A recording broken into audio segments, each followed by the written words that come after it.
ఫోర్త్‌దండి. Sum of ages of father and his son. Sum of ages of father and his son is 65 years and twice the difference. Okay. Sum of ages of father and son అన్నారు కదా! X అనేది father యొక్క age అనుకుందాము. Why అనేది sun యొక్క age అనుకుందాం. ఇద్దరి age కలిపితే 65 ఇయర్స్ వస్తుందంట. అంటే x plus y equal to 65.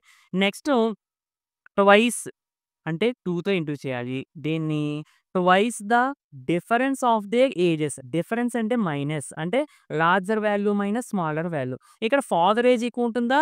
Sun age ఎక్కువ ఉంటుందండి? ఫాదర్ ఏజ్ ఎక్కువ ఉంటుంది. కాబట్టి ఫాదర్ ఏజ్ నుండి సన్ ఏజ్ తీసేస్తే ఆన్సర్ ఎంత వస్తుందంట? 50 వస్తుందంట. ట్వైస్ అంటే ఫాదర్ ఏజ్ నుండి సన్ ఏజ్ తీసి దాన్ని ట్వైస్ చేస్తే ఆన్సర్ 50 వస్తుందంట. ఇప్పుడు ఈ రెండిటిని మనం యూజ్ చేసి ఎక్స్, వై కనిపెట్టేస్తే సరిపోద్ది. అంటే ఏజ్ ఆఫ్ ద ఫాదర్ అని అడిగారు. సో, కాబట్టి ఎక్స్ వాల్యూ కనిపెడితే చాలు. అంతే కదా!